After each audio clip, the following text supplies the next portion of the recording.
seminggu 2 minggu depan nih untuk persiapan Nataru. Jadi kita akan rutin untuk bikin preskon persiapan dari BUMN untuk Nataru. Kemarin kita Pak Erik sudah tahu di hampir seluruh dunia dimanapun kita berada. Sekarang ini peak-peaknya semua penerbangan dan namanya holiday. Jadi kita ini juga termasuk yang negara agak lain gitu.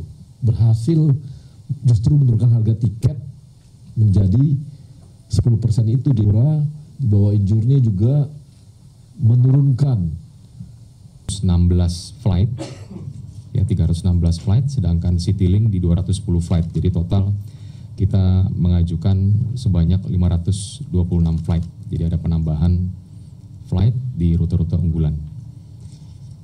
Kemudian kami sampaikan juga, ini mungkin izin Bang Arya mungkin kita colong sedikit sebelum nanti pertanyaannya semakin memanas, kami menyampaikan dulu di sini. Jadi memang kapasitas produksi kita ketahui bersama bahwa tadi Bang Arya juga sudah menyampaikan, kita memang perlu untuk penambahan jumlah pesawat, dan kami sampaikan kabar gembira bahwa di Garuda Indonesia nanti satu pesawat sudah datang, ya satu pesawat sudah datang, saat ini sedang dalam proses painting dan juga refurbishment interior pesawat. Kemudian direncanakan nanti di akhir bulan ini juga datang satu pesawat lagi dan 2 pesawat nanti di Januari.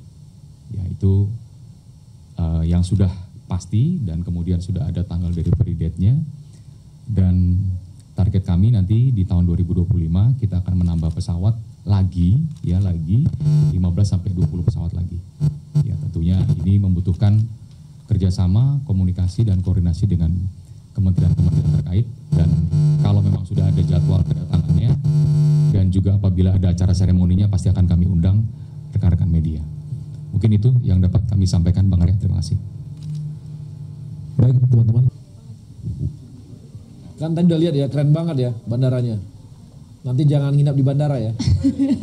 Baru mau dulu ya, pertama soal ini konfirmasi untuk yang diskon PJP2U sama PJP4U itu di seluruh bandara. Wajar juga ada periode-periode tertentu kita menurunkan harga, kan wajar aja. Jadi bukanlah langsung wah ini loss-nya sekian, nanti berita kamu udah tahu saya tuh. Wah akibat ini loss-nya sekian, enggak. Tahu tuh saya kan. Enggak. Kita pokoknya ada namanya periode-periode tertentu, wajar saja sebuah perusahaan ataupun apapun namanya korporasi itu memberikan harga yang baik untuk pelanggannya gitu. Jadi malah kita sangat support yang namanya kebijakan Pak Prabowo. Ini seperti yang kita katakan tadi, ketika semua negara kemanapun Anda pergi pasti naik harga, justru kita yang turun. Ini kan bagus ya untuk supaya masyarakat Indonesia itu banyak yang bisa liburan dan harus lihat efek ekonominya ke daerah. Jadi lihat dari sisi itunya. Jadi lihat isinya, kalau ada kenaikan artinya kenaikan penumpang makin tinggi, kan roda ekonomi di mana-mana berputar nih. Yang tadinya mereka mungkin karena harga mungkin agak naik pada saat liburan, biasanya mereka naik, akibatnya mereka mungkin liburannya 3 hari. Dengan seperti ini bisa nambah jadi 5 hari, kan efek ekonominya lebih besar lagi gitu. Jadi jangan dilihat bahwa ini dari sisi loss atau apapun. Jadi nggak perlu, kita jangan ngomongin loss kalau untuk hal-hal begini, kita ngomonginnya untuk semua rakyat gitu. Ya, jadi Mbak Dir nggak usah jawab, itu saya aja yang jawab. Oke, siap. Iya siap. Mungkin saya yang teknisnya tadi ya, yang mengenai PJP2U dan PJP4U ya, mengenai passenger service charge dan passenger airlines charge ya untuk take off landing fee. Jadi memang kita memberikan penurunan tarif selama periode Nataru. Saya sepakat dengan Bang Arya tadi statementnya. Pastinya kita ada ini ya cost ya untuk ini, tapi yang kita lihat memang harusnya adalah economic impact dan multiplier effect yang bisa dihasilkan dari ini, dari concerted effort ini. Kalau kita lihat kajian di sebelumnya Bang Arya, setiap spend yang kita ini adalah multiplier effect-nya 10 sampai 12 kali lipat.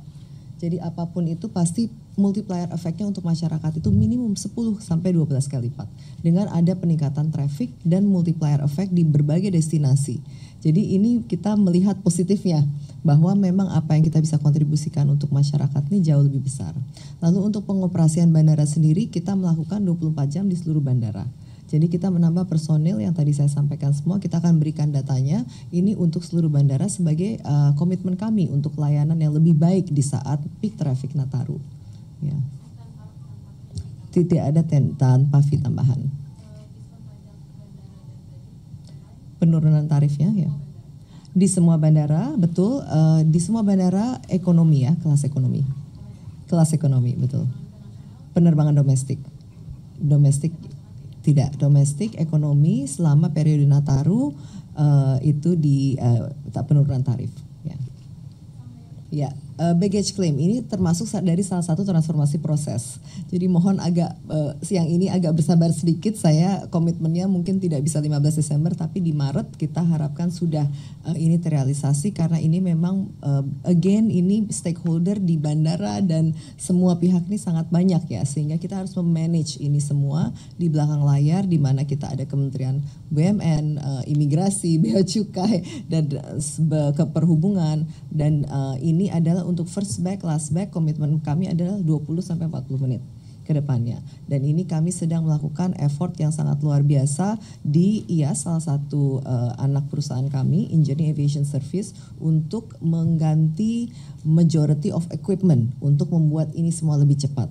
Dan juga mengatur dari sisi airside flow. Karena memang airside ini yang menjadi agak bottleneck untuk masuknya bagasi. Nah ini kita sedang melakukan airside transformation juga. Yang tadi saya tidak sampaikan, sebenarnya airside ini juga kita lakukan transformasi sehingga perjalanan dari pesawat sampai ke bagasi itu lebih cepat dan juga first bag, last bagnya ini kita bisa komit dengan SLA yang memang sudah kita tentukan.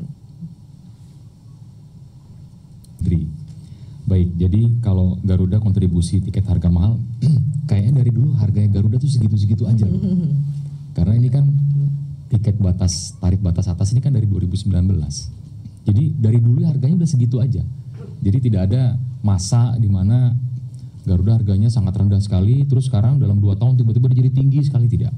Ya dapat saya sampaikan, jadi kalau ada wacana, ini jangan-jangan Garuda nih yang bikin harga jadi mahal, oh enggak.